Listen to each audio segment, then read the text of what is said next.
data using CNNs. Welcome to Tanya Lassau.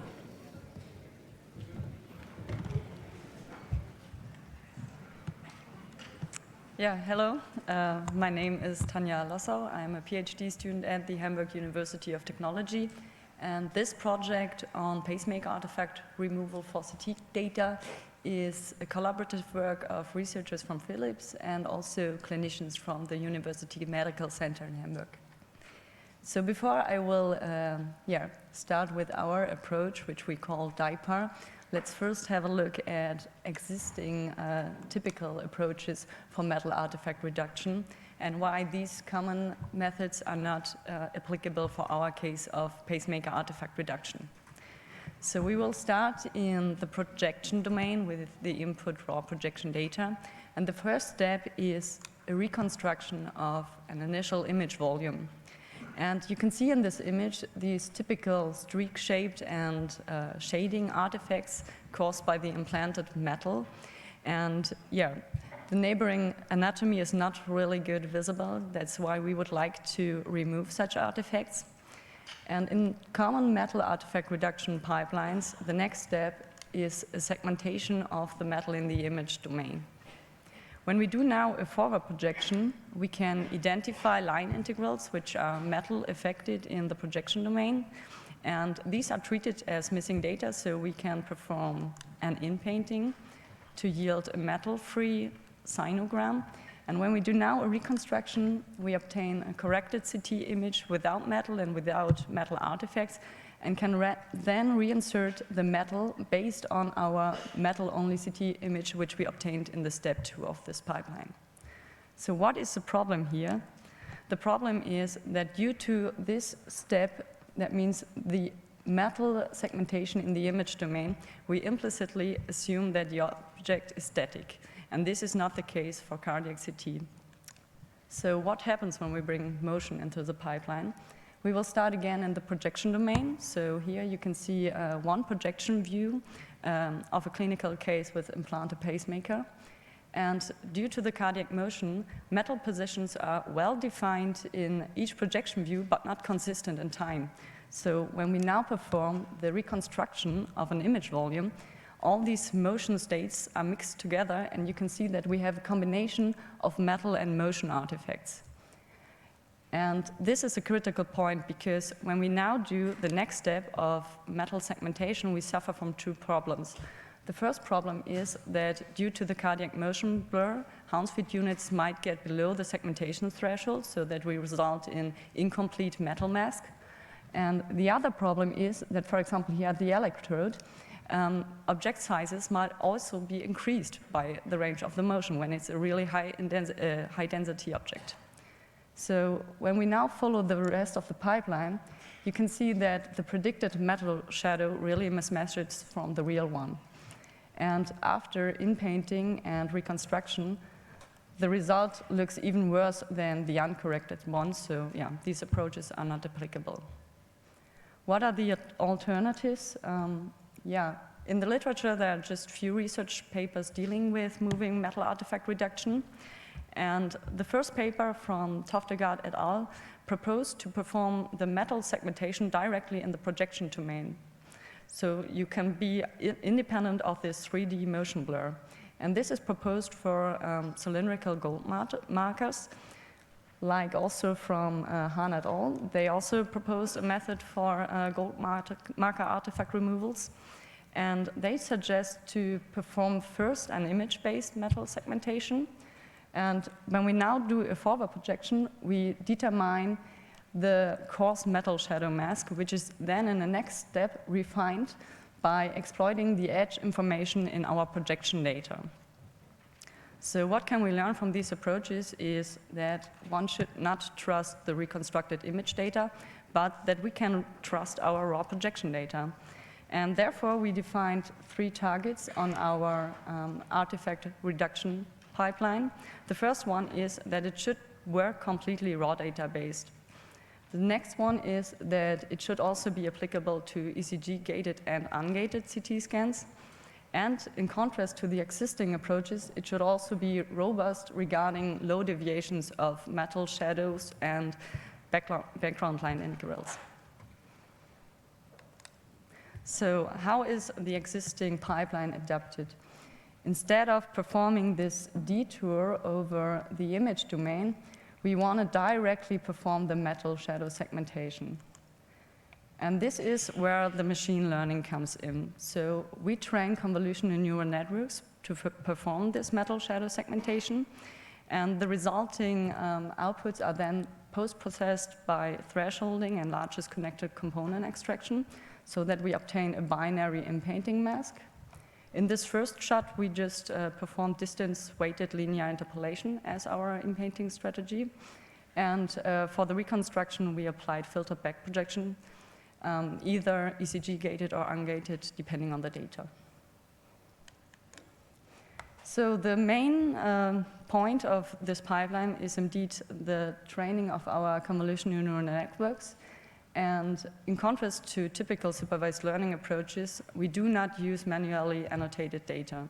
Instead of this, we developed a forward model which introduces synthetic pacemaker leads into clinical cases without metal.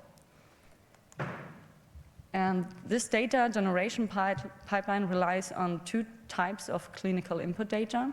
The first type is called the reference data, which has pacemakers implanted, and which are just used to extract lead positions and pathways with respect to the cardiac anatomy.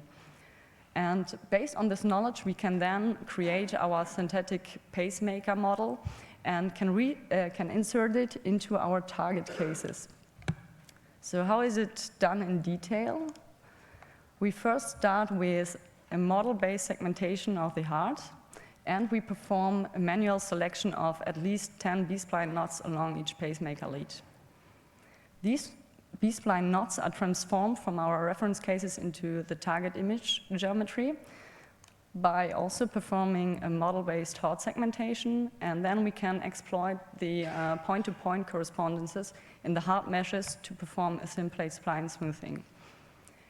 Now we have these B-spline knots in our target image geometry and can do a B-spline interpolation and also a dilation to yield the binary image volume with synthetic pacemakers. And this binary mask of metal is forward projected to yield the corresponding metal shadow. Now we can add our original metal-free projection data to our synthetic metal shadow and get the input which is required for our neural network training. And the corresponding target labels are obtained by just thresholding our forward projected synthetic leads. Yeah, this pipeline is applied 2 times per reference case, as we got 14 target cases available and 7 reference cases. In total, we have a huge amount of labeled data because each case corresponds to a relatively high number of line integrals. And this data is case-wise separated into the subsets for training, validation, and testing with respect to the corresponding reference cases, because we wanted to ensure that the background line integrals and also the pacemaker geometries are disjoint among these subsets. Yeah, now we have our data and can perform supervised learning. In the first step, we sample patches, multiple patches along the projection views, and use them as input. So we adapted the existing UNet architecture for these multi-slice inputs. And as we always search for the same line-shaped structures, the weights in the contracting path are shared.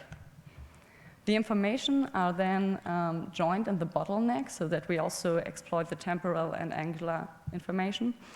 And in the expanding path, only the center slice, which should be segmented, is copied and cropped. Yeah, we perform a patch-based training because the data is highly imbalanced and reinforces that 75% of the training patches contain at least one object voxel. And we also use the focal loss, which is well suited for imbalanced problems. Yeah, here you can see some quantitative results on the data with synthetic leads. And we made the observation that for the final image quality, false negatives are more severe than false positives. So we really focus on the sensitivity and therefore also chose a relatively low threshold of 0.15 for our thresholding. So what happens when we apply our approach on real clinical data? We collected 8 cases with real pacemakers and also checked our pipeline on 2 cases with, without pacemaker, but with severe calcifications with a stent and sternal seal wires. And you can see in the top row some projection views of different cases and below the corresponding segmentation results. The first thing that is really promising is that despite of the lack of dedicated learning data, the foreground-background separation also holds for the electrodes and also for defibrillator leads. Another thing which is a little bit surprising is that the networks are really strong in differentiating between ECG leads, like here in case 3, and our pacemaker leads. And this is quite hard because in a single view, it's nearly impossible to differentiate between both. And the networks seem also to exploit the temporal information, so the rotation velocities of the ECG leads in contrast to the pacemaker leads. This is not so good for ECG leads which are horizontally aligned, because here it's hard to get the rotation velocity. And we also have some false positives at the spine here and at the sternal steel wires. But as I already mentioned, these false positives are not so bad compared to false negatives. And in the image domain, you can see that artifacts are significantly reduced. So in the top row, you can see the original data without any artifact removal. Below our approach, and at the bottom, for comparison, this image-based segmentation approach. And you can see that for comparison, this image-based approach has sometimes really introduced severe artifacts. Also, when it's working quite good, you see that the area of blurring is increased compared to our approach, and sometimes the leads are not completely removed. So to sum up, we developed a forward model for the introduction of synthetic pacemaker leads, which also ensures sensible insertion positions and lead pathways. And we trained convolutional neural networks based on this synthetic data. And these networks now can perform a metal shadow segmentation directly in the projection domain, so that we are independent of 3D motion blur. And we also tested the generalization capabilities to clinical cases with real pacemakers and also with different contrast and scan protocols. Yeah, we found the results quite promising and made some more research in this direction. We improved the existing pipeline by 2 main adaptations. The first one is that we also trained a network for deep learning-based metal shadow inpainting, and also a deep learning-based metal reinsertion. And you can see here some results before and after our improved pipeline, which significantly reduce artifacts and also reinsert the metal at reliable positions. Yeah, thank you.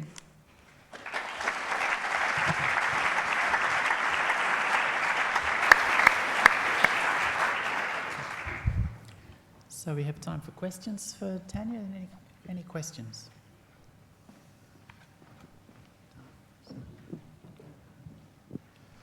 Thank you. Nice work. My question is the following. You mentioned this quickly, that you had this issue with the ECG lead. So from a clinical practice perspective, ICU patients have many metal objects, such as ECMO catheters, ventricular assist devices, port catheters, all kinds of additional material that is actually either implanted or inserted. So have you checked your network now that was only trained on pacemaker leads for metal detection in these real world cases? Yeah, we just checked these 2 cases with external steer wires, and yeah, these are false positively identified as pacemaker leads. The stands were not identified as metal implants, so yeah, it really depends on the metal object and whether it's a line-shaped structure, I think.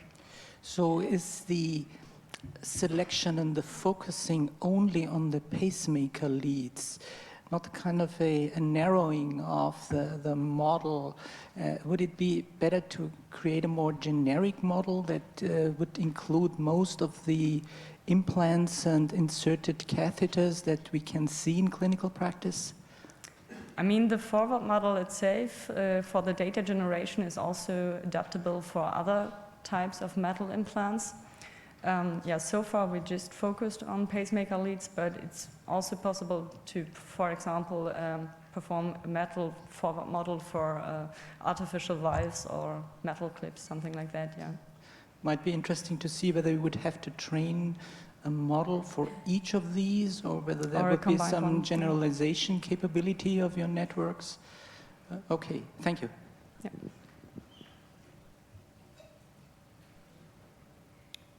Other questions? We still have time for a few questions. Okay, maybe I can go ahead with one question or two. So the model involves Sorry.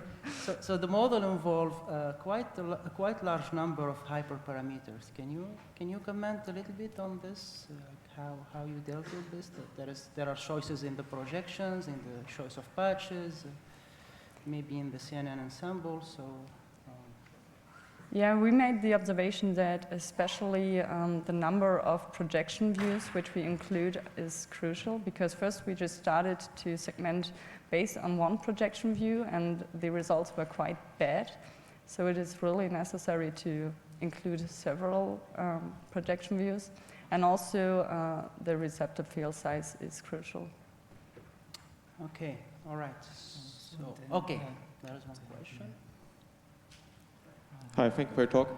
I was wondering about your patch selection strategy. So you talked about 11 slices and specific size of the patches. Yeah. Can you comment a little bit more about what your strategy and how you decided on these dimensions for your patch stack? You mean this patch sampling strategy that 75% of the training cases have at least one object voxel? No, more about like 100 by 100 by 11. Oh, yeah. Yeah, we just tried several sizes, and we made the observation that a larger patch size is good because we also need a large receptor field size. And on the other hand side, the height of the detector array is just 128, so we cannot increase it to a really, really large patch size. And this is a middle way, so 100 times 100 works good in practice. All right, gotcha. So probably follow-up question. Have you did any data augmentation of these patches? No. All right. Thank you.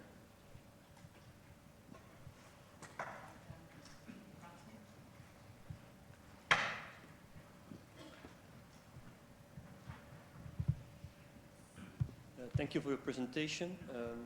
I was wondering, the masks that are extrapolated by the network are binary, I'm understanding, right? So is it like a black and white edges written there and there? No, at the beginning it's like a probability map, and you can see it, for example, here at the electrode, that the intensity is a little lower. But So then, never mind then. Because I was wondering if it's Okay. a binary, it seems like a very strong decision, but in fact it's deciding how much of an impact the metal has on the actual value in the image then, right? Yeah. Okay, thanks.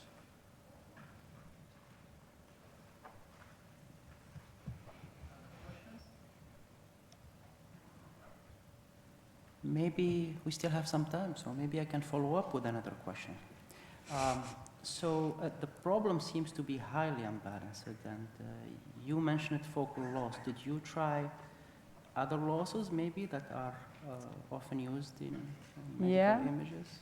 we also tried the generalized dice loss and also a combination of sensitivity and specificity loss. But yeah, both works worse than the focal loss. Okay. Any comment on why? Maybe? Other questions?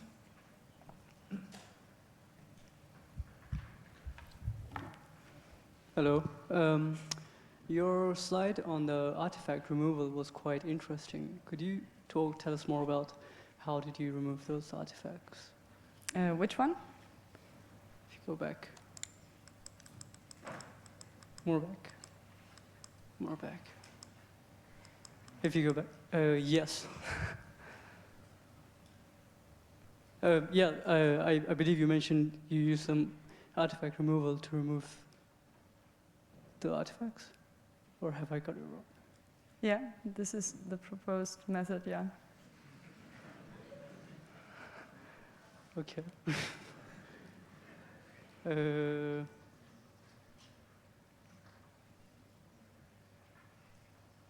Sorry, I might have gotten something wrong. I just was under the impression that you were using some other approach to remove those artifacts.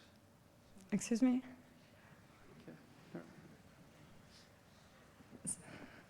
Okay.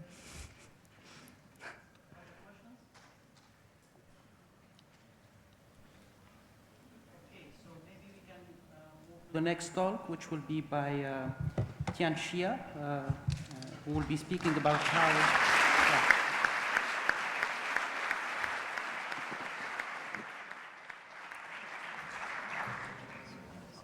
So Tian will be speaking about how adversarial pseudo-healthy synthesis needs pathology factorization. Okay, so thank you for introduction. I'm Tian, and today I'm going to present my work. So let's begin. First, we need to know what is pseudo-healthy synthesis. So imagine that I have a medical image of a person who has some disease, and I wonder how this image would look like if this person is healthy.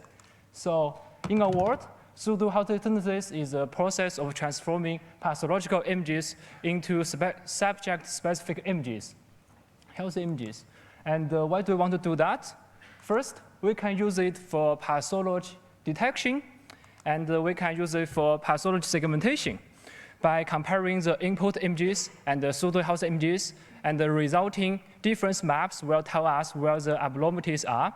We can even use it for pathological image registration. So see this example. On the left, we have an image which has some deformations caused by some disease. And it is difficult for us to register an atlas to this image because of the deformation. So what we can do is to generate the pseudo-healthy version of this image, and we perform registration on the pseudo-healthy images to avoid deformation. So what are the challenges in this task? The first challenge is the lack of pair data. It is difficult to find pairs of healthy disease images of the same subjects. And the second challenge is how do we know the pseudo-healthy images are really healthy? Because we don't have ground truth. And similarly, how do we know if they belong to the same subject as the input images? This is called the preservation of identity. So evaluation of identity is an easy task in some computer vision task. For example, we can easily tell the top two photos both belong to Jackie Chan, which is my favorite. And yeah, but how do we know? Can we know if the bottom two images are from the same brain or not? It is difficult because human beings, we are sensitive to brain, but we are not sensitive to brain. Oh, so we are sensitive to face, but not sensitive to brain. So how do other researchers overcome these challenges? Before deep learning, some researchers use patch dictionary-based methods. The idea is to create a healthy atlas from healthy subjects only. And then when given pathological images, they search for the closest patches within this healthy atlas and use the found patch to construct the pseudo-healthy images. So it doesn't need paired data. But however, this method is limited to atlas, and since we are using patches from other subjects, the identity may be lost. And another approach is called canal regression-based method, where they learn a model on healthy pairs of T1 and flat images, and synthesize the healthy images in flat modality from disease T1 images. So this model is easy to train, but it needs paired T1 and flat images, and it relies on disease is not obvious in T1 modality. This is another work from ETH. So where they do is they train an adversary autoencoder on healthy images only, and then they apply the trained model on pathological images. So the idea behind it is since the autoencoder only say healthy images during training, it only learns the distribution of healthy images. So when given some pathological, this trained model doesn't know how to reconstruct the pathology. Instead, it creates some stuff within the healthy distribution. So there is no loss to guaranteeing that disease will be removed, and there is no loss to guaranteeing identity will be preserved. This is another work from the same group in ETH. So they propose an image to residual conditional GAN, where what they do is they first generate a residual image from a pathological image, and they add this residual to the input to get a pseudo-healthy images. They also have a discriminator to tell apart from fake and real data to train the network. However, they only preserve identity by regularization loss on the residual map, which might not be enough in reality. So let's brainstorm a little bit here. So since they go from pathological to healthy, so how about we go from healthy back to pathology to complete a cycle as a way of preserving identity? That is exactly the idea of cycle-GAN. So we can say in the figure, what cycle-GAN does is it first transfer data in X domain to Y domain, and then go back to Y domain. So by doing this, cycle-GAN can have a cycle consistent loss, which is helpful to preserve identity. So cycle-GAN doesn't need paired data, and it's widely used in medical image applications. So see some example. So reference 11 is a work by my colleague where he transfer brain images from one modality to another. For example, from T1 to T2. And reference 12 is another work to transfer images between pathological and healthy, which is quite related to our task. However, when we use cycle-GAN, we need to be really careful, because in some cases, we may have the problem called the one-to-many problem. So say this example. What cycle-GAN does is first transfer a photograph, a satellite photograph of some place to a map, and then go back to the photograph. The problem is, how does cycle-GAN reconstruct photograph from map when map contains less information than photograph? So we can take a detailed look at the photograph. We can see the white stuff at the bottom. I think it's a roof. And we can see some air conditioners on the roof, and these air conditioners are not present in the generated map. So how is that possible? cycle-GAN reconstruct photo from this map. So this is what we get when we amplify the details of the generated map. We can observe some strange patterns, and in these patterns, cycle-GAN hides the information of photograph such that it can reconstruct photo. So we say cycle-GAN hides or invents information when one modality has less information than the other. And this is a final example when we apply cycle-GAN and pseudo-healthy synthesis. So we can see within the red box, there is some pathology. However, this pathology has been changed in the reconstructed image. This is because, in this case, cycle-GAN totally lost the information of the pathology when it performs pseudo-healthy images. So when it tries to reconstruct the input from the pseudo-healthy images, it doesn't know where and how to add the pathology. So how to solve this problem? In our method, we solve this problem by preserving information of pathology with disentanglement. So let's take a look at disentanglement. So as we can see in the right two figures, where we disentangle the information of types of clothes or type of digits from other attributes, for example, size, rotation, or brightness. And for medical images, this is another work from my colleague where he disentangled modality information and anatomical information. So our proposed method takes a similar idea where we treat pathology and anatomical information as two factors with three components. The first is a generator to synthesize pseudo-healthy images, and followed by a segmenter to localize the pathology, and then a reconstructor to reconstruct the input from the pseudo-healthy images and the mask as a way to preserve identity. So within our method, we have two training cycles. The first cycle is called cycle P2H, where we start from a pathological image and we get a pseudo-healthy one and the mask. And then we reconstruct the input using the two products in the middle. And the cycle H2H is mainly designed to preserve identity. So where we start from a healthy image and a black mask, which is a healthy mask, and we get a fake healthy image. And from this fake healthy image, we reconstruct our input image and mask. So let's take a detailed look at cycle P2H. So here, we start from a pathological to pseudo-healthy and the mask, and then we reconstruct from the pseudo-healthy and the mask. And these are the losses in cycle P2H. So we have LCC, which is the reconstruction loss between the input image and the reconstructed image. And we also have LGAN1, which is the image advisory loss to make sure the pseudo-healthy images look healthy and realistic. We also have two mask losses, which I will talk about later. So in cycle GAN, as I mentioned, cycle GAN is helpful to preserve identity. And so we start from a healthy image and a black mask. We get a fake healthy one. And then from this fake healthy one, we reconstruct. And similarly, we have LCC, which in this case are the image and the mask reconstruction losses between the input and the reconstructed output. And we also have LGAN1 to make sure the fake healthy images look healthy and realistic. We also have two training settings in our method. The first is called paired setting, where we have paired pathological images and the pathology mask. And the other is called unpaired setting, where we don't have such pairs, but we do have segmentations from other subjects, some random segmentations. So in paired setting, we just use the ground truth mask to train the segmenter with a dice loss. It's easy.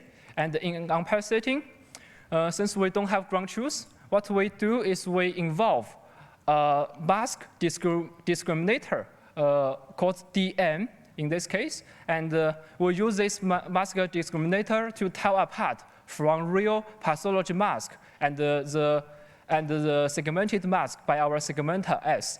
So the idea is, since the output from the segmenter needs to be correct and contains the information of a pathology to enable the reconstructor to reconstruct the input.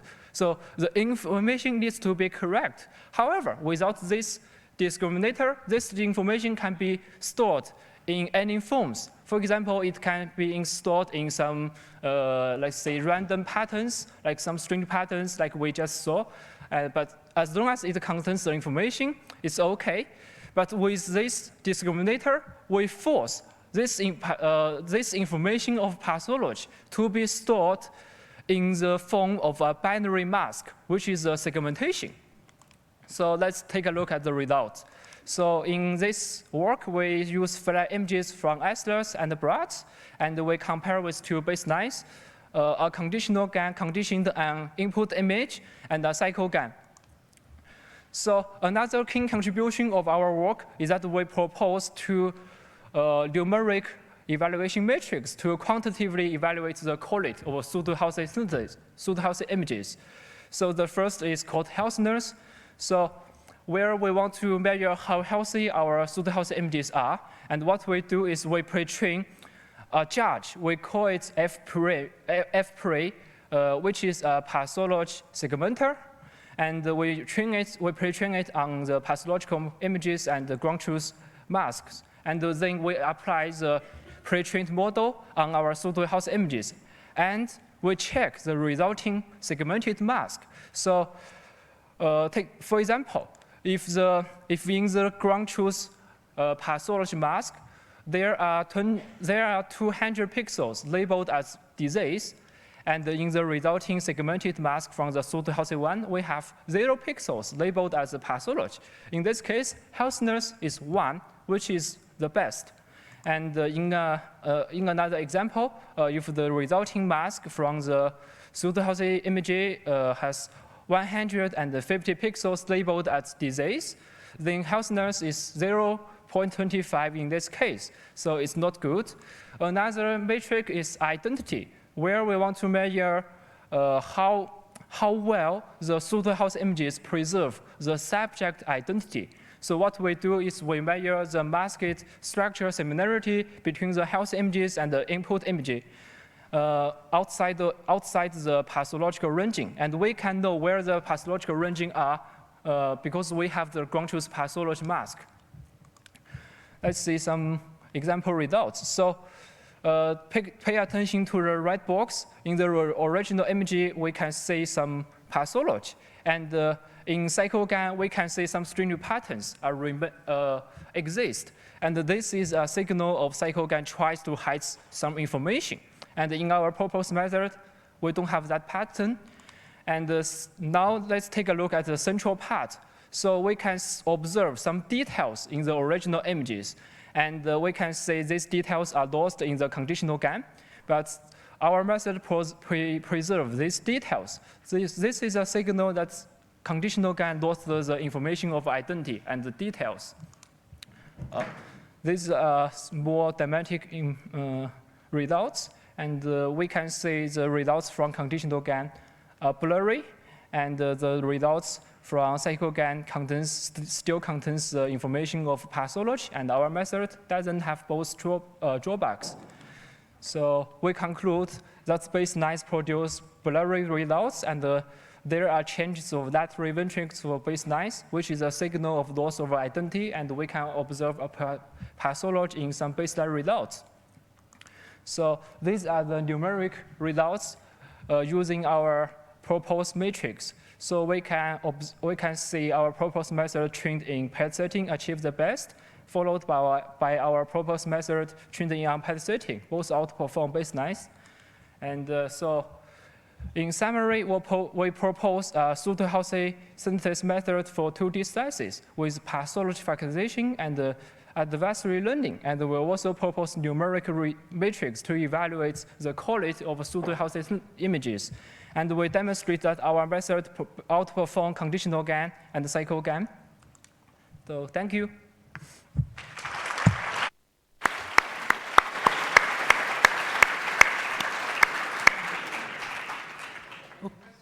Okay, so we have some time for questions.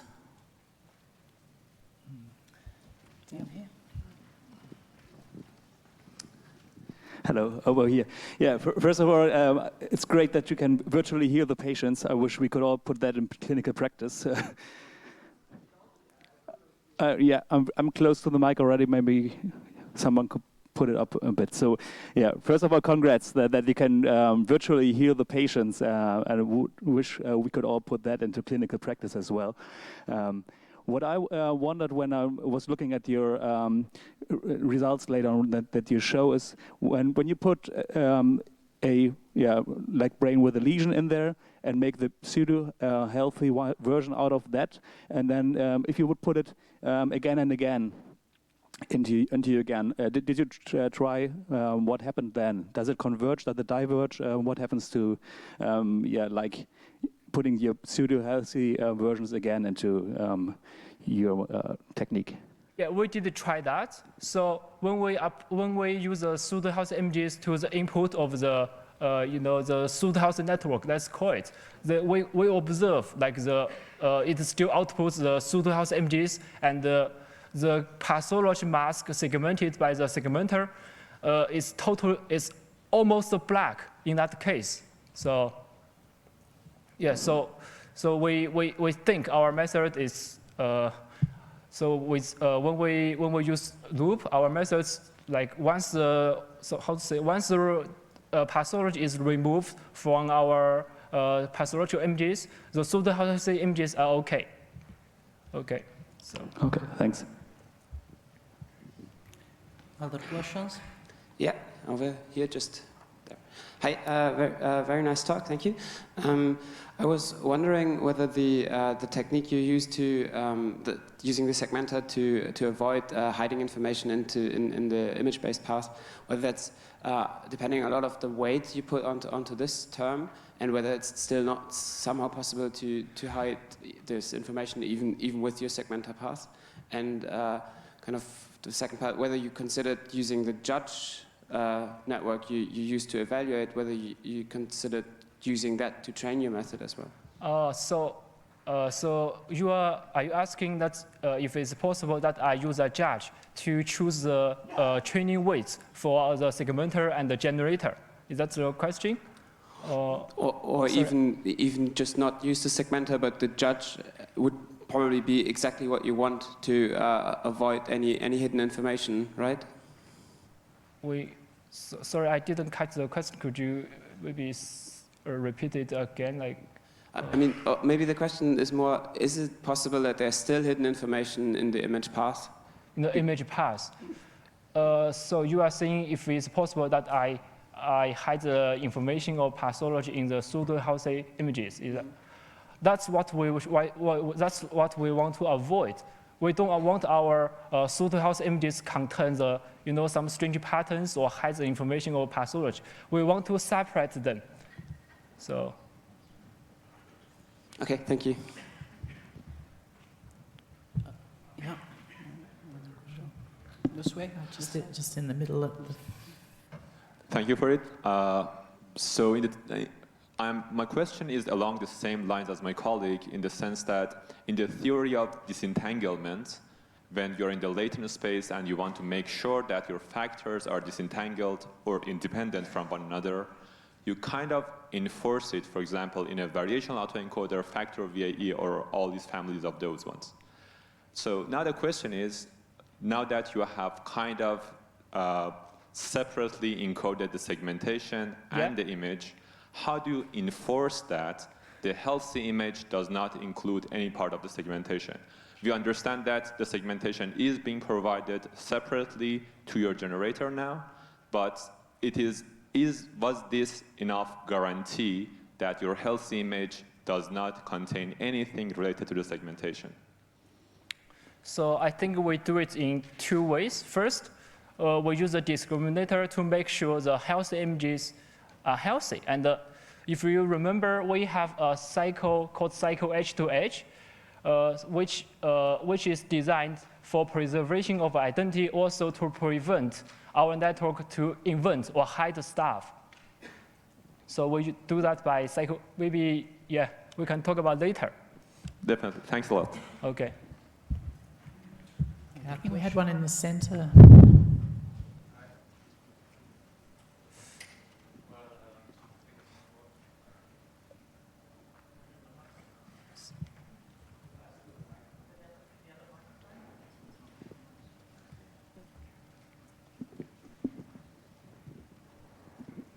I think for the Brett's dataset especially, the tumors can lead to deformations in the brain besides the segmented tumor.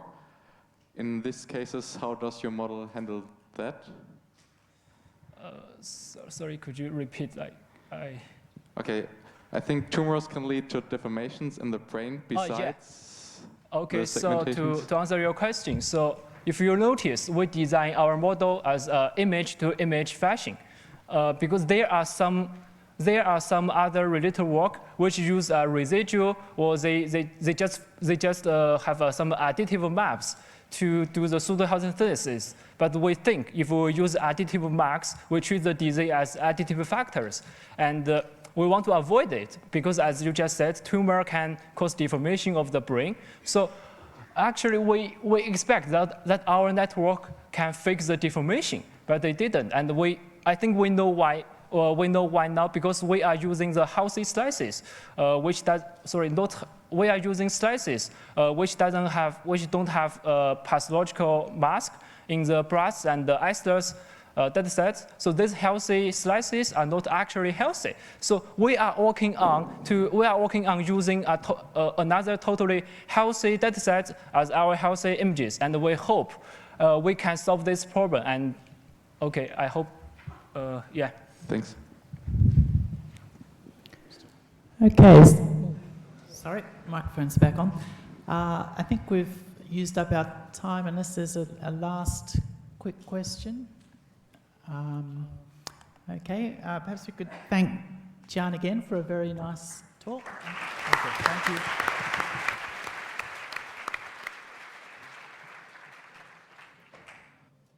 Our next speaker is Thomas DeBell on strain transforming cycle-consistent generative adversarial networks for improved segmentation of renal histopathology. Yes. Thanks, Thomas. It's a mouthful. All right.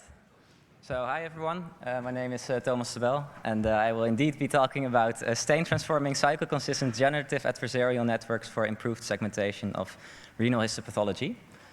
So to set a bit of the context, often in medical image analysis, we deal with a single data set. And if we are lucky, we have very nice annotations, a nice training cycle, and great performance on a test set, so life's great.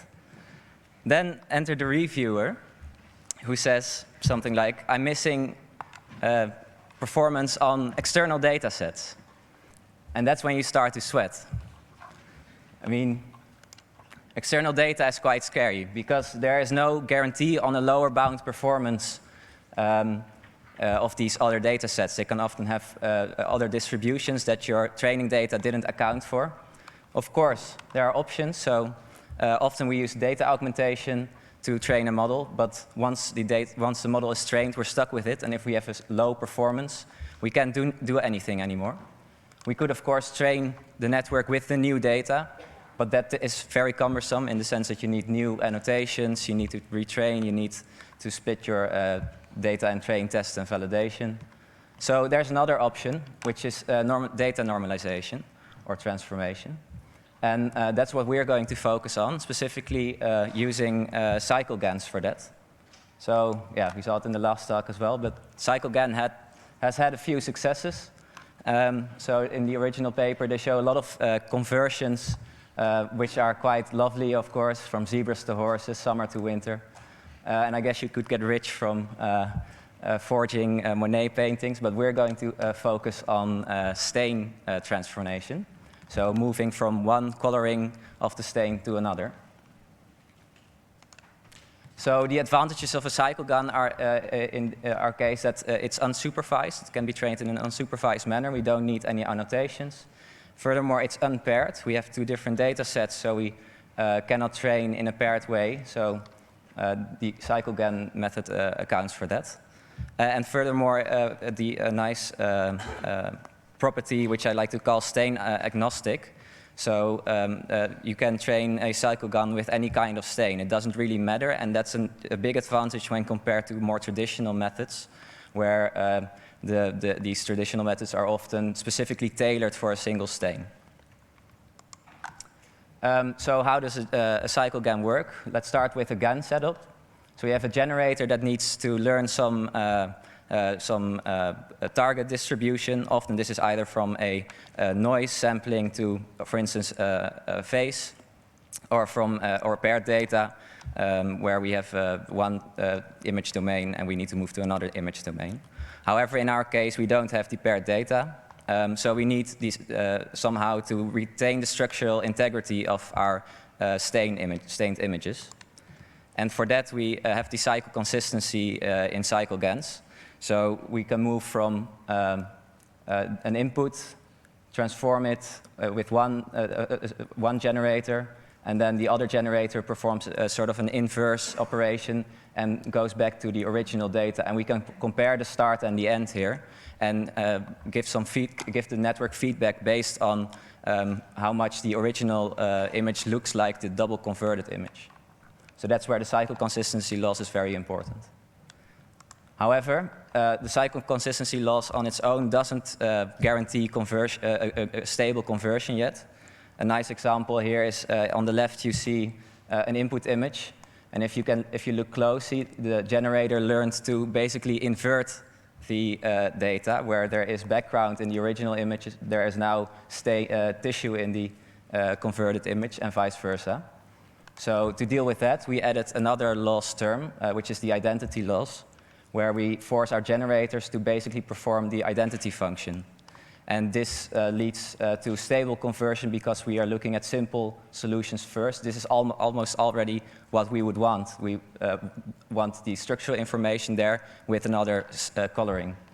So this is, of course, works against the domain transformation. So after a few epochs, this identity loss is removed.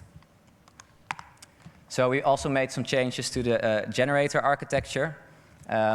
So instead of on the left, we see the original generator architecture, and on the right, we have a simplified architecture, which is way smaller and therefore also faster in terms of computation time and complexity.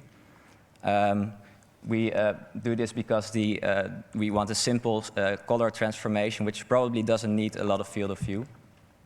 So that's our stain transformation method, and now we want to compare which is better. Is it enough to use augmentation or stain transformation better? Do they somehow complement each other?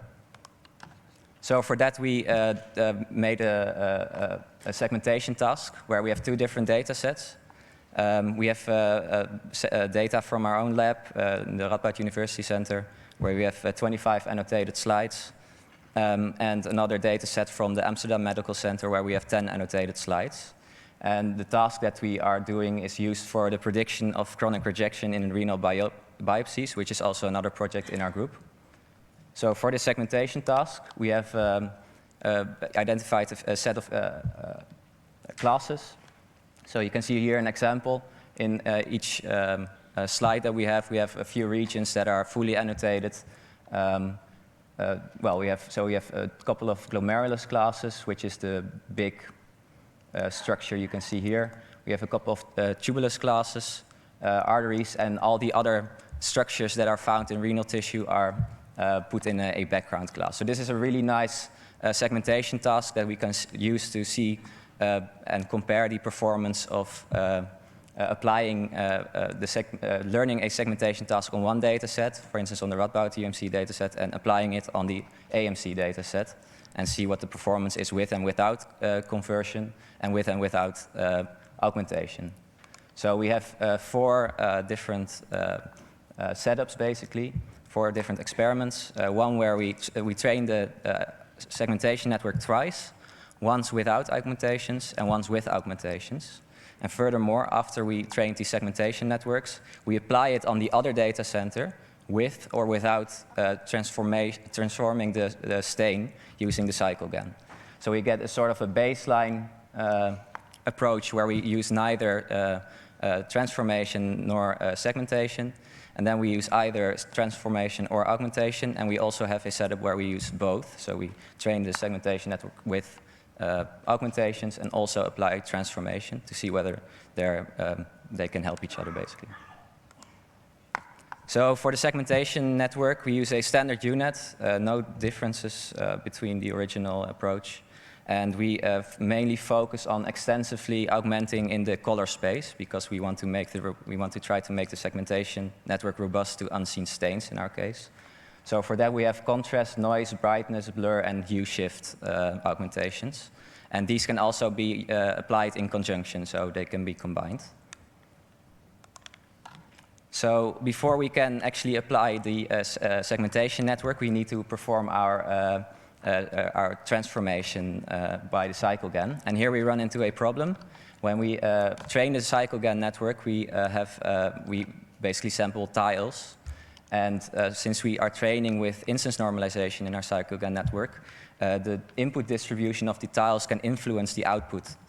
So you can see here that if we have two tiles on top of each other here, and we naively slide through the patch, we can see in this case that probably due to this smudge in the patch, that there's quite a clear border artifact. And this could, of course, be very detrimental to our segmentation performance. So we deal with that in the following way. So we start with performing inference on very large tiles, so that so if there's a weird patch in there, it doesn't have too much of an effect on the color distribution. Then we crop out the part that is influenced by the padding in the CycleGAN network generator. And finally, we also slide and blur our patches. So that means that we, instead of moving from one patch to the next, we move by half of the patch size. So we get an overlap between subsequent patches. And we blur them by gradually moving, so moving from the center to the outermost parts of the patch. We reduce the weight of that patch. So we get a gradual transition between subsequent patches. So visually, this looks something like this. So we have an input patch. Then we have the output patch where we apply the blending. And then if we move through the slide in 2D, of course, each part of the output is seen 4 times in a different patch. And so after a 2D pass, this would be a final output. So this results in the following result. So here you can see that it's basically the border artifact is gone, and we get a very smooth result between tiles. So let's move to some more results of the transformation. So here we have an original AMC slide, and when we apply a stain transformation on it, it looks something like this, which looks it looks like it went very successful. Some more zoomed in results. So here we have the original, and here we have the transformed slide or patch, and here we have some reference structures that are the same. And as you can see, they look like they could be from the target data set in this, or from the original target data set. So this is, of course, all very nice, but we want to see whether our transformation actually has some effect on the segmentation performance. So for that, I go back to the 4 experiments that we devised. So here are some segmentation results. This is the input, and here we have the ground truth. So to start with the baseline, we can see that, it's basically all over the place. The segmentation results looks quite bad. But this is, of course, to be expected because it has never seen this stain before. Secondly and thirdly, we have the augmentation and transformation.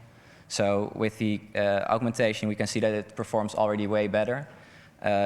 The difference being that it looks like the application on only the transform data is a lot cleaner. So we see that there is less rubbish in there, less noise.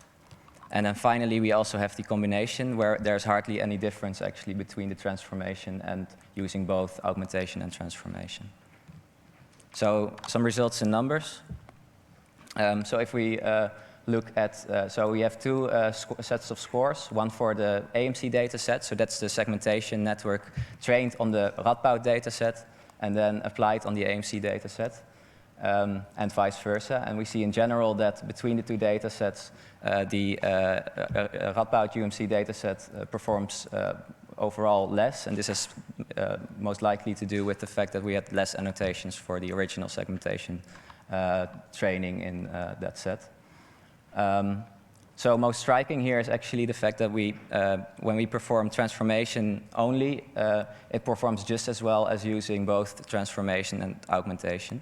So in this case, there was actually no merit to using any augmentation at all, and the transformation seems to have seem to have been able to very precisely model the original data distribution. In the other data set, we see a bit of a different result. So here, both augmentation and transformation perform quite equally.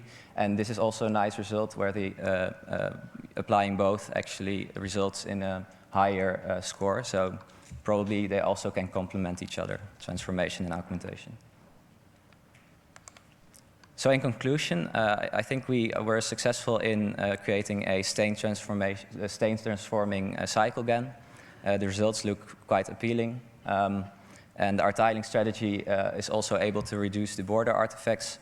And finally, to reiterate, in one of the data sets, our transformation network performed, or transforming the data worked better than augmentation. And in the other data set, we saw that both techniques basically complement each other, which is also a very nice result. So in future research, we will be looking at other data sets as well to see if we can hold the same results for those data sets. And we are also going to compare the cycle GAN method with other more classical approaches, of course. And then finally, we're also going to see if we can somehow also, and it's a bit more risky, move from one type of stain to another type of stain. In our case, we only saw interstain, so we went from one pus stain to another pus stain. And so between different stains, there's a lot of morphological information that can be quite different, so that will be also a nice challenge. So yeah, if I intrigued you or inspired you, I would love you to come to my poster and we can discuss a bit more or ask a question now. And thank you for listening.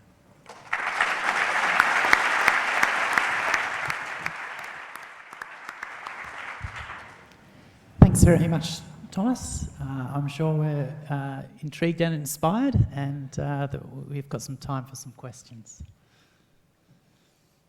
Hello. Yes, thank you. So you said that you sort of try to prevent the network from indeed doing weird stuff and sort of force it to only do intensity transformations learning. Could you comment a bit more? Did you measure something, how much it really changed the original image if it went through it? So you mean this is about the identity loss yes. For good conversion. So yeah, what we saw is that basically the cycle consistency was retained in those weird images where it was able to invert the tissue. Then the other generator was able to invert the tissue back where it still looked quite a lot like the original data. Of course, the losses were quite high, but I think it got stuck in those cases in some sort of a local minimum from which it couldn't recover anymore. But the identity loss gives it like a push in the right direction in the first few epochs, and then after that it's able to basically move forward on its own. Okay, but you didn't want to construct something that really only could do intensity transformations, sort of, in this case? Or if that's possible, but... You mean another application in cycle GANs, or? Yeah, maybe, yeah, just something that actually only can do smart intensity transformations and not really build up new structures by itself. Right. Yeah. So I guess a lot of the data normalization techniques all try to do some smart tricks, and this is maybe a bit more elaborate in the sense that you actually are training a neural network, yeah, so this is a thing that we are going to compare. Are there simpler approaches that basically perform just as well? Of course, we saw with the augmentations there we already induced quite some variance during the training of the segmentation network, and we also saw that the difference between segmentation and augmentation, between augmentations and transformations differed depending on the data set, and using only augmentations. And we saw that using transformation performed a bit better. So.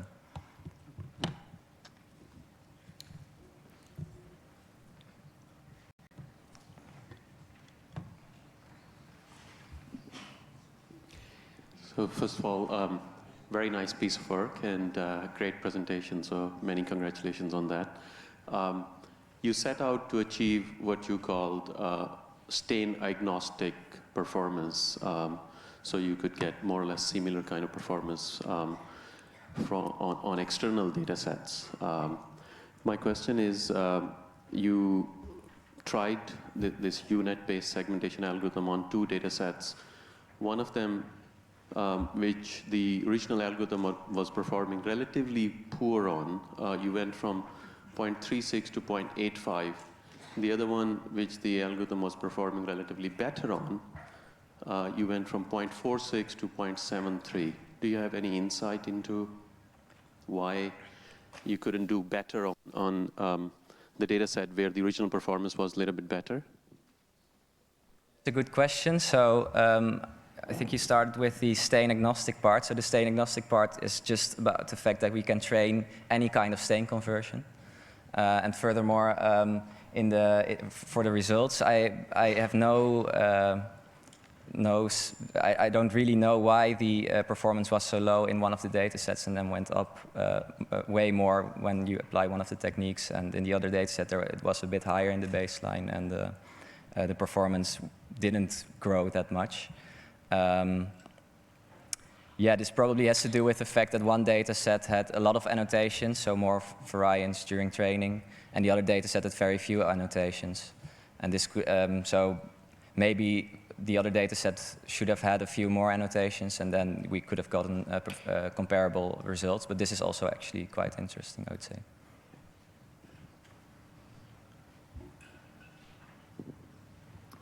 Other questions? Question up the back there. Hi there, nice work. Can you make any comments on the training stability of the cycle GAN, and did you find it fairly robust and easy to train, or difficult? So in the beginning, we had quite a few failed attempts. So it is indeed hard to get to a good conversion. And yeah, what we mainly saw is that when adding this identity loss, and that's what we tried after a few, failed attempts, we saw that basically that was enough to converge, stably converge to a good point in every training setup. So that really helped. Thank you. Very nice work. So could you go to the images of the experimental results, that page for the results? So the final results. This one? So, or? No, the one you just passed. So for the both, the images, the pictures. Oh, sorry, this one? Yeah. Okay, yeah, they're all pictures, right? Okay. Yeah. So, continue, sorry. Yeah, so it looks like the both column actually performs worse than transform in this case, because comparing to ground truth, there shouldn't be a green area at the left corner, right? So, yeah. So do you have any insight of this? Is this just a special case? Or? So these are, of course, these are examples. So. Okay. But I think in this case, actually, the ground truth might actually be wrong here. I see. That could be the case, yes. I have another question. If I remember correctly, in the original cycle GAN paper, the identity mapping was already introduced in the cycle GAN paper in that original paper. So do you think so? So I think you talk about the one-to-one mapping. It looks like you guys tried out, but I remember it's already in the original paper, the one-to-one mapping in the cycle GAN. Are you talking? So I'm sorry. I think you were talking about the identity loss, like yes. Yeah. So yeah, there's a very subtle difference. I think. So what I did, it's quite similar. But what the cycle GAN approach uses is so you have a source data set that you put into the generator, and you would want to move to some target. Yes. And I put in the source and want to go to source. Okay. And they add in a term where they as an input they give the target data set and force it to move to the target data set. Okay. So it's all another kind of identity loss, but it's very similar. Okay, thank you. So we have a question up the top of the stairs. It's been waiting up the back.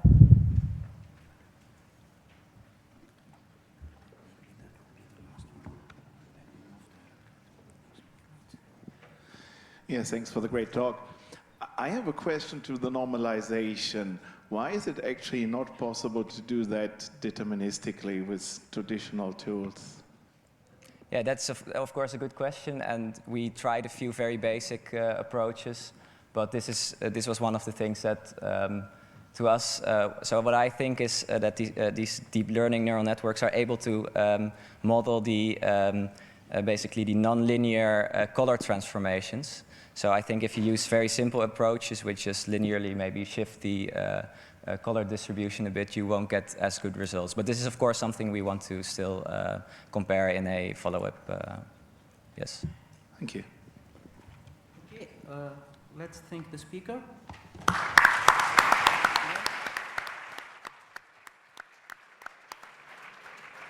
So we are ready. Yeah.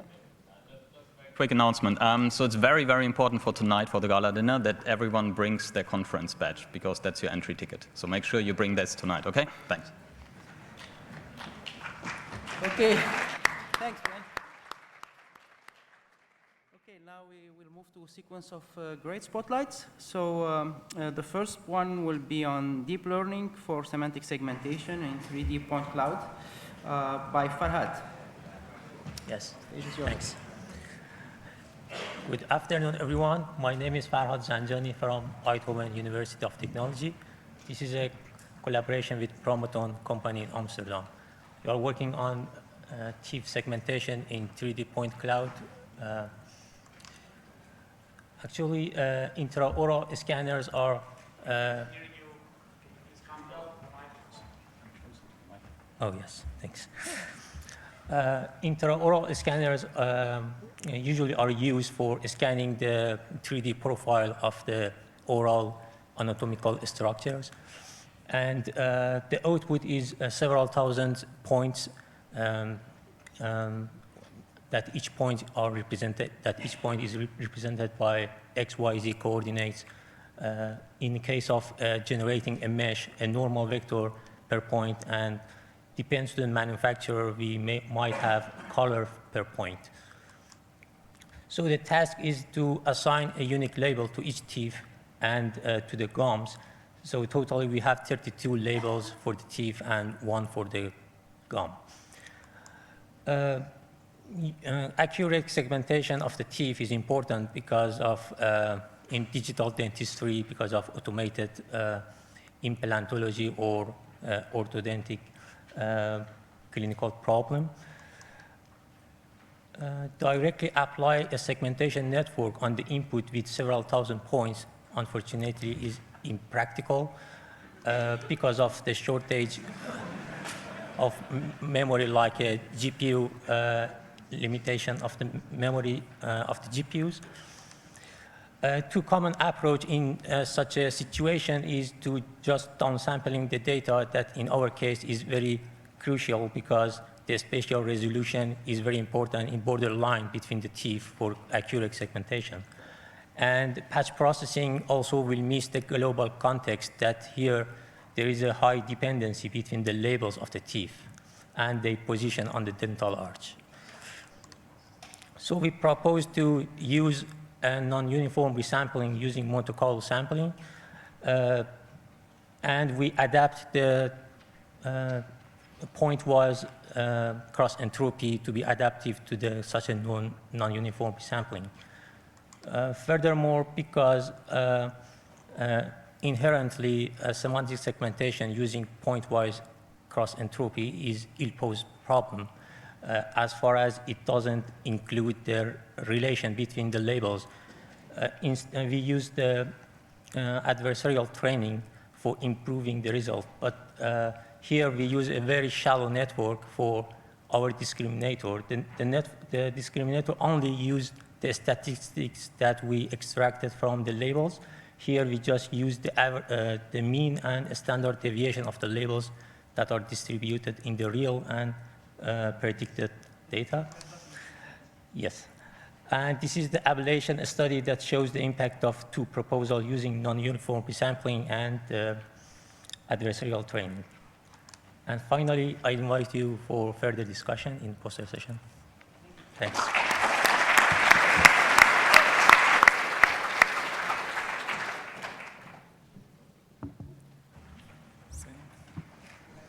Gadamir. Yes, so our contribution has the title Unsupervised Training GANs for Segmenting Digital Pathology with Automatically Generated Annotations. So the problem in supervised learning in digital pathology is that we have a very high variability, as you know. We have quite a lot different application scenarios, and annotation is time consuming. So that is why we consider an approach for unsupervised segmentation. We consider a study on kidney pathology specifically. So here we consider the glomeruli, which are roundish objects where we have about between 100 and 200 per slide. Annotation of these objects is quite time consuming and cumbersome. So our question is, what can we do? How can we do better? How can we do it maybe in an unsupervised way? And our idea was, well, the objects are quite easy to model, at least the shape of the objects. So what we did is we used the same network as you already saw. So it's CycleGAN. You already saw the image. We already showed that CycleGAN can be applied quite well to translate between different stains. So we presented a method to do stain translation last year at MIDL. And now we want to go one step further. So here we try to use the method, which is based on unpaired data, to do a translation from a stain to a virtual label domain. So what we did was, well, we take one data set containing histological images and one data set containing virtual labels. So we virtually generate a set of labels, a set of label images, and we try a translation. Well, we know this is not trivial, but we just try it first. So our first approach, the most easy approach, is just to take some binary masks. We took circles, and we generated such labels, as you see on the very left here. Then we also tried the same with elliptic shapes, which is also quite easy. And then we thought, okay, maybe to train CycleGAN, it's not so easy if we only have binary masks. I think a speaker today already said, well, we have this one-to-many mapping problem. So we have the problem with a binary mask, but we want to create an image out of it. And for that purpose, we made it a bit easier for CycleGAN, and we introduced these. So as you can see here, we introduced nuclei as well in our randomly generated masks. And to conclude, we found out that this approach can work quite well. So we found out that the shape model is not really important. It doesn't matter too much if we use cycles or if we use elliptic shapes. But we found out that it's extremely important to use additional information. So we found out if we use nuclei as well, we get much better results. And if we only use binary masks, we get quite bad results. Thanks.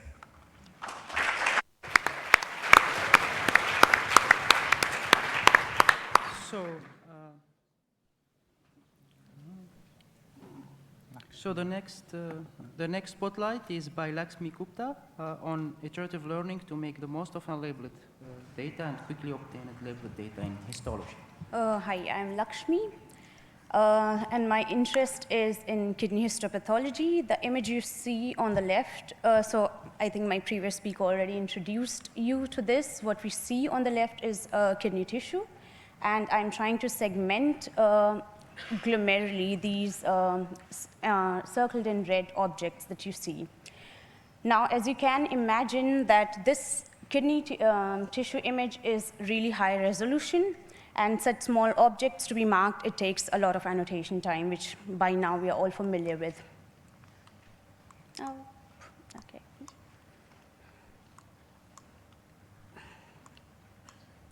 I should be able to move to the next slide, which, okay.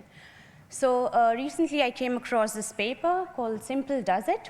And they have, as the name suggests, quite a simple approach to work with quickly obtainable data. What they are doing is they are working directly with bounding boxes. And they show that already after the first training round, the segmentation obtained by training with bounding boxes is really much closer to the ground truth. And if you apply this iteratively, the segmentation result can really get much closer to the ground truth, although we didn't need perfect annotations to be. Now, my task is to work on histopathology, and as you can see here, this image is not really as similar to natural images, and the objects of interest are quite similar to the background. So of course, to work even with bounding boxes, this is going to be a bit more tricky. However, I try, and what I am trying to do is in a two-stage approach. So first is the weekly supervised approach, which is what I just presented, that we are working with bounding boxes, we do an iterative training. And of course, as you see, I have to add some cues to improve the training at every iteration. I'm not giving too much detail about the method right now. You can, of course, talk to me later, we can discuss. And I also notice another very important limitation. What we have generally is a lot of images, a lot of data is available, but since it's not labeled, it is not really useful for us. So I try to take the rough annotations, the rough segmentation that I obtained from the weekly supervised stage, and use that to create these labels for completely unlabeled data and proceed in a completely unsupervised way. And although in the first stage I do not get very impressive results, but after immediately applying that in an unsupervised way, I do achieve comparable results as fully supervised approach. And so I'm not presenting the results here. I welcome you to talk to me anytime, and we can have a discussion. So yeah, thank you.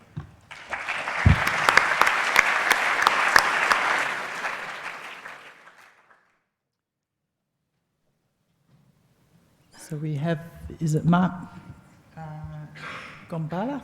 Gombalia, yeah. It's Spanish, yeah.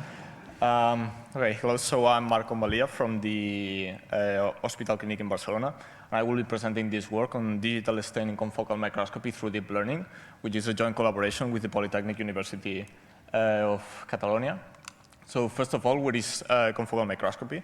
So confocal microscopy has a lot to do with histological imaging, in the sense that both techniques are used to obtain images of tissue samples, and then these images can be used to perform diagnosis.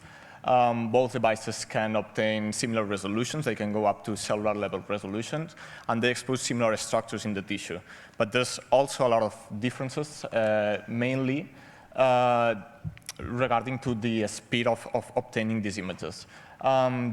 Histology scanner needs some preparation in the samples. Basically, to prepare a sample, it takes from 30 minutes to 1 to 2 days. When you are comparing that to the confocal microscopy, you can obtain scanning of a tissue in 3 minutes with the confocal microscope. So this is great, because that way you can perform rapid evaluation of tissue samples directly in the surgery room. However, there's also some other differences, basically regarding to the visual aspect of the microscopy slides. So this means that our pathologists in the hospital need to undergo a specific training to learn how to interpret these images and to perform diagnosis with a confocal microscopy. The output of the confocal microscopy, of our commercial version at least of the confocal microscope, consists of 2 images, the fluorescence image and the reflectance image, which is in fact polluted with speckle noise. And our objective is to propose some kind of architecture to transform these 2 images and combine them to produce another one which is similar to the histology domain, so that our pathologists can diagnose directly on these other images instead of having to learn on the confocal domain. So basically what we have is 2 neural networks. The first one takes care of the speckle noise that is present on the reflectance mode of the confocal microscope. And then we have a stain generative neural network, which will combine the denoised version of the reflectance mode and the fluorescence mode to form the histology image.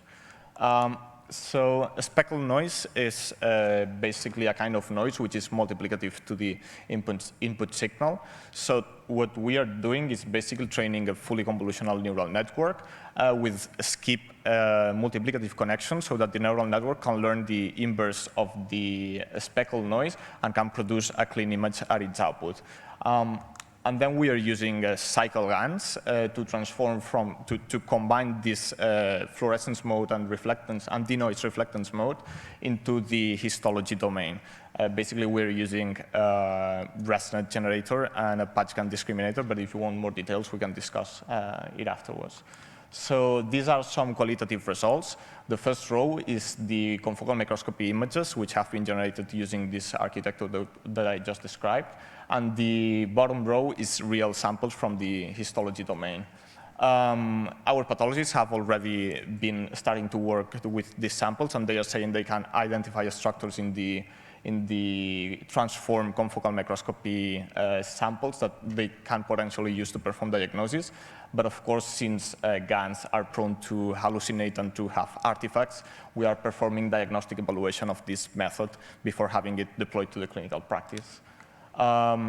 So that's all. If you have any questions, you can come visit me at my poster. Thanks.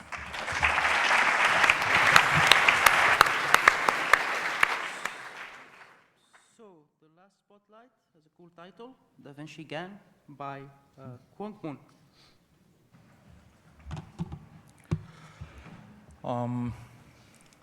Hi, I'm Kyungmoon Lee from Postech, which is in South Korea, and this is joint work with Min-guk Choi and Hee-cheol Jung. Recently, there are more and more needs to evaluate surgeries, and there are research work such as instrument segmentation and action recognition. However, there is a data imbalance problem since the instruments are not used uniformly. To solve this problem, we addressed the image-to-image translation task for data augmentation. Since there is a strong bond between instrument and background, deep neural networks are encouraged to judge only with the background. So we aim to produce the target instrument while maintaining the background, which is unusual for the target. So previous approaches utilized the adversarial learning between the generator for translation and discriminator distinguishing whether the input belongs to the domain or not.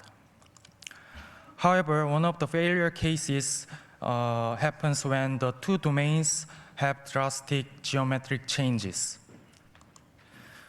So we propose a new model named Da Vinci GAN, achieving these two features.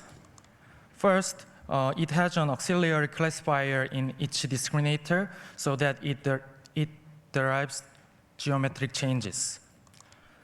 Second, we also adopt multitasking generator producing attention maps, and this attention map is utilized to preserve the background.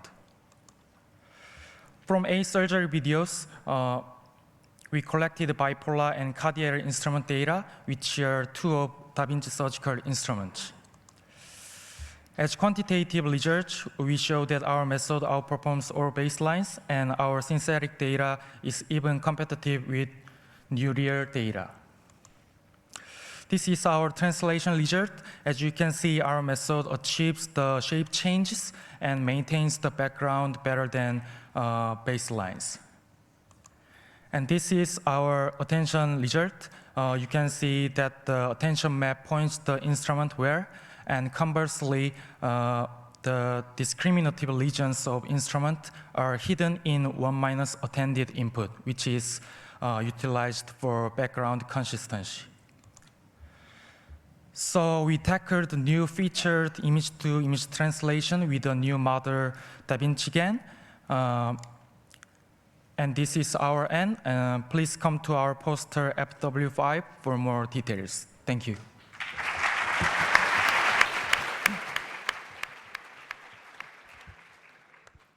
That concludes our session. Thanks again to all of the speakers. Great. Perfect timing.